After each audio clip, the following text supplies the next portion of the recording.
So the next speaker that we will have will be Christian da Cunha, the European Commission's head of unit for the Cyber Coordination Task Force at DG Connect.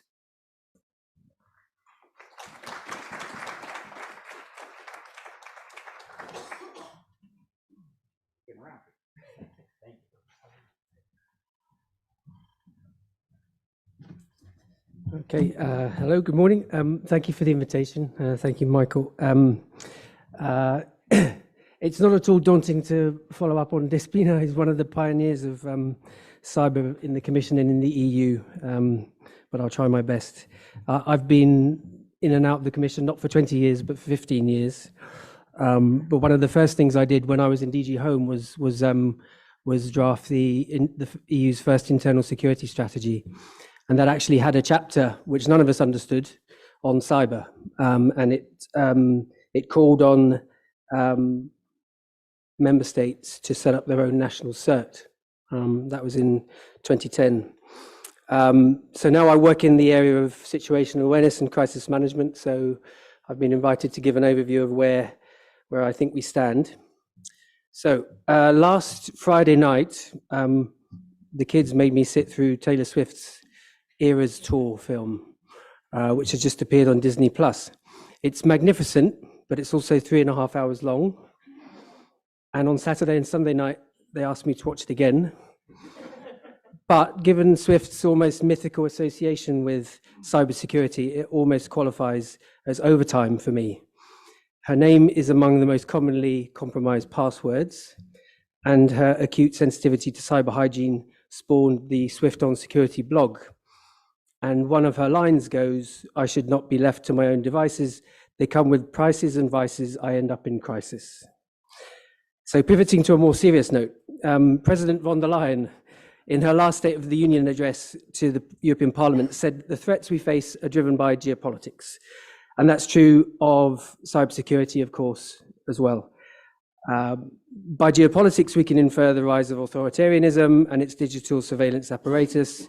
Combine this with billions of connected things, each is a potential point of failure or vulnerability for exploitation by malicious actors. And then there's the constant violations of privacy to which we become almost desensitized, with intimate data broadcast constantly to thousands of entities around the world. So like Taylor Swift, we now face the perfect storm. And this matters to Europe, not only because we are a global political player, but also a security actor, as has just been said. So we can expect to be a growing target for attacks. And we're especially conscious of this, as Michael said earlier, that in this year of elections, including for the European Parliament in June. Cyber threats, even the ones with the most kinetic consequences on people's lives and services, can be seen through the lens of active measures, and specifically information warfare, which are attempts to disturb and control narratives. And hostile authoritarian states, non-state actors opposed to democracy and human rights, can use an expanding array of hybrid tactics, of which cyber attacks are just one. The suspected physical sabotage incidents in the Baltic Sea in 2022, 2023. We saw another set of incidents last week off the coast of West Africa. It's raised awareness of the potential for multiple hybrid threats to critical infrastructure, and cyber is just one vector of attack, hence the need for a coherent approach. And in this respect, 2022 was a game changer for us. We were familiar with malicious cyber activity, but now we're able to situate it in the context of gratuitous and unjustifiable violent aggression by Russia. And Russia's hybrid war against Ukraine began long before February the 24th, 2022. It's always had a clear cyber component, and there's always been the risk of spillover into other countries. And we've learned a lot from Ukraine. We have regular cyber dialogues with them. Cyber is one of the areas where we have most to learn from them. In the middle of winter 2015, Western Ukraine was attacked, where attackers took control of regional electric power distribution companies. They cut off heating and lighting for 225,000 residents for between 1 and 6 hours. And a year later, there was a similar attack on the energy grid in Kyiv. This was sophisticated and coordinated. They combined it with telephone denial of service, flooding call centers so people couldn't report the outage. And also malware to delete files on servers and workstations. Ukraine now say there are 4,000 attacks per year 10 to 15 serious attacks or incidents per day. But the adversaries have not had the impact of 2015 and 2016 because Ukraine has invested so heavily in building up its resilience. The Ukrainian State Service of Special Communications and Information Protection have said, it's reported this week in The Economist, that 10% of their attacks come from cyber units of Russian security services, while the rest come from affiliated criminal hackers and other groups. So these and other attacks demonstrate how susceptible critical infrastructure is to hostile actors in the digital age.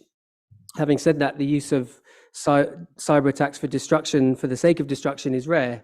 It's quicker and cheaper to send a missile, is the experience of Ukraine. But the most serious incidents are often the insidious ones that we don't notice. So attempts to compromise systems, often going through suppliers and supply chains to escape detection. And there are regular reports of pre-positioning of hostile actors in critical infrastructure. Motivation may be espionage. It may be trying to get control of a system in order to carry out major disruption, like in the Ukrainian energy sector 7 years ago. And in this new reality, physical attacks on undersea cables are now a target, and that was considered unthinkable a few years ago. Similarly, SCADA and OT, supervisory control, data acquisition, operational technology, which in the past they were not connected to the internet, those are also targets as a result of rapid digitalization. And the number of reported vulnerabilities in these systems has risen sharply in recent years. So the most serious cyber attacks have an underlying aim to divide societies and trust in the political system, and since the invasion in 2022 to undermine solidarity with Ukraine. Cyber attacks are a tool in this hybrid toolbox. They could be aligned with, or they're certainly akin to campaigns of disinformation, manipulation, physical acts of intimidation and violence. So it's important to look at the situation through the eyes of the malicious actor themselves. Society becomes vulnerable to these threats when it's dependent on high-risk suppliers of software. So in the area of 5G, for example, the Commission considers that Huawei and ZTE represent materially higher risks than other 5G suppliers. But in addition to 5G, the vulnerability of supply chains generally, especially in the renewable energy sector such as wind, have become subject of coordinated EU risk assessments. Cybercrime and ransomware remain the most immediate and growing threats to organizations, gangs looking to exploit fear and ignorance for financial reward, but also increasingly information. There are around 50 ransomware attacks per month in the EU, according to ANISA. And unfortunately, most victims give in to these demands. So techniques and motivations will evolve, and technologies will be exploited. We know that AI and large language models can be used at scale for phishing, deepfakes, deception attacks, for writing malicious code to avoid detection. And then there's hacktivism, which is the loudest but usually the least sophisticated. So Russian-aligned, self-claimed hacktivist groups carry out DDoS attacks regularly against state and government establishments in European countries for political motives, notably linked to Ukraine. And DDoS is the reason why the number of cyber attacks has increased significantly in the last couple of years. In fact, these incidents have become so routine that our Ukrainian friends say they don't even count them anymore in their statistics.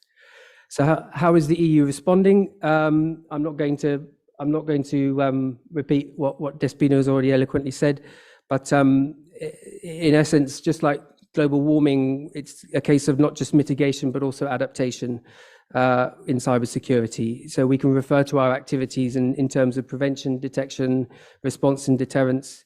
In terms of prevention, we have the NIS 2 directive in force since January last year, which is about organizational security measures in critical entities. The Cyber Resilience Act is about securing digital products. We have research and innovation funding programs and the European Network of Competence Centres and the European Cybersecurity Competence Centre in Bucharest as a hub of excellence for fostering collaboration and knowledge sharing among member states. We have the 5G toolbox, where the Commission encourages member states to assess the risk profile of suppliers on a national and EU level and to restrict or ban high-risk 5G vendors from core parts of their telecoms networks. We have common situational reports like the EU Cybersecurity Technical Situation Report on Incidents and Cybersecurity, which is drafted in line with Article 7 of the Cybersecurity Act by ENISA with member states, EC3, Europol, and CERT-EU. And then finally, we have the EU-wide risk assessments in areas of telecoms and wind power, carried out by member states through the NIST Cooperation Group with the support of the Commission and other EU bodies. In terms of detection, there's the Cyber Solidarity Act, which builds on investments in cross-border security operations centres, sets up an EU-wide SOC infrastructure to improve detection, and these should be reinforced with advanced technology like AI. Response, we've mentioned the cyber emergency mechanism. This builds on the provisions of the NIS2 directive, which formally establishes the cyclone network of member states' cybersecurity agencies for coordination in the case of a large-scale cybersecurity incident. And let's not forget the amazing achievements of law enforcement cooperation over the last couple of years. So Europol working with law enforcement agencies and others around the world to dismantle and disrupt some of the most prolific ransomware gangs and their infrastructure. Lockbit most recently, but then there was Ragnar Locker last year, Hive, Quackbot. So overall, while we need to appreciate that cybersecurity is essentially national security, when it comes to the EU, we have the internal market, which depends on critical infrastructure. So we've been putting in place structures as the basis for building a common picture on the situation. Trust is key to operational cooperation. That means common interest, understanding the common threat and the benefits of working together, common values, and it has to be two-way. It can't just be one-way information flows.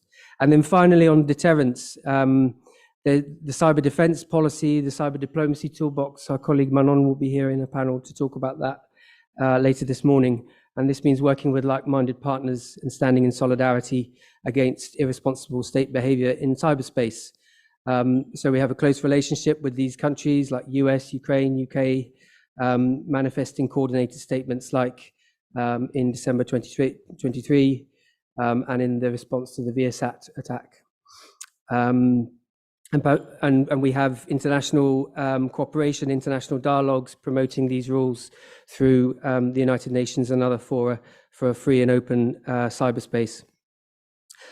So in conclusion, cyber volatility is a function of geopolitical tension and uncertainty. It's a new normal. We have to adapt and mitigate it. And in the EU, we think we have in place the structures for ensuring resilience for the most important services and infrastructure, coordinating, preparing for and responding to cyber crisis, and working with partners around the world to ensure an open, free and secure cyberspace where human rights, fundamental freedoms and the rule of law are fully respected. Thanks for listening.